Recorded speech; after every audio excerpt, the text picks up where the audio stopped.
status of the employee. The Honourable Trevor Mallard. It's sort of not very often that I agree with the Honourable Nathan Guy, but I think with respect to the amendment in the name of Jan Logie, it is, I do take that position. I think it's fair to say that the operative part of this bill was after two types of problem. One was people who take people's identity for the purpose of getting money, and the other was the sort of person who takes someone's identity often for even more nefarious purposes than that.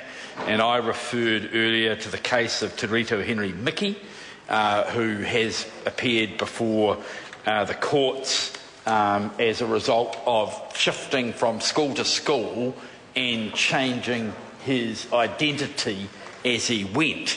And one of the, I as a former Minister of Education, had a lot to do with the Teachers' Council as it was set up, and saw reports on absolutely awful cases of abuse. Absolutely awful cases of abuse.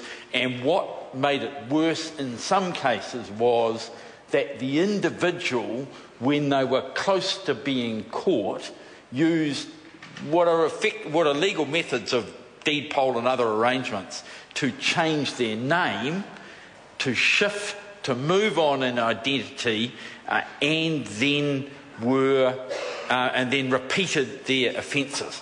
And that's something which this particular character did, and my hope is that having a proper identity verification service will stop an individual doing that, because it will supply a continuity of record of an individual's name. And I accept that that will result in some prejudice against some individuals getting jobs because of their previous records.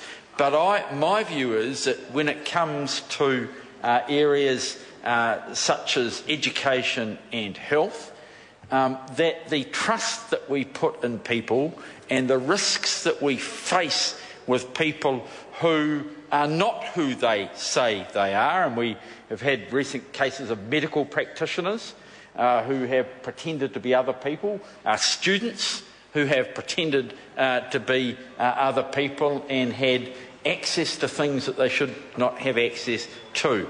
This will not be the total solution, but a major part of the purpose is to have the continuity of identification of the individuals. And while I understand what the members are saying, she is concerned that by giving an age, it means that it will result in prejudice against someone because of their age. Well, if that is the case, it is already and quite separately an offence. No, you're not allowed to do that. But at the moment, date of birth is actually a pretty good, along with name, a pretty good unique identifier.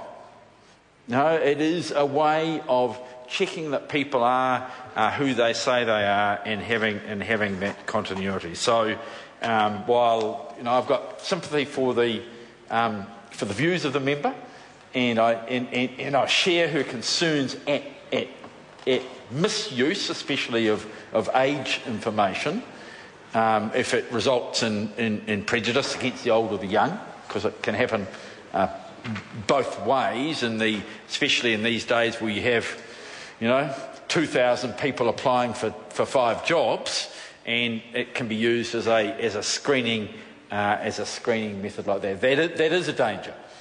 But I also say that for a lot of jobs, it is important to identify the individual and to verify them, and therefore we will not be supporting that.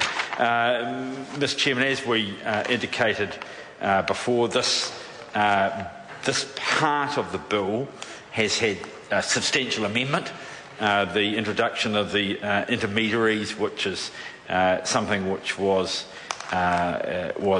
particularly important, and did shape the way, or it's reshaped the bill as we work through. But it is it's a piece of legislation with all of that work, Mr. Chairman.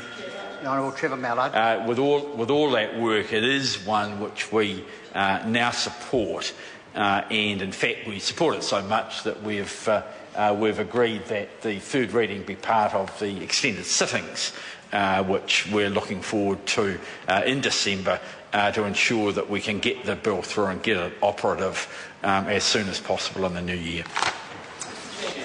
Dennis O'Rourke. Thank you, Mr. Chairman. New Zealand First supports the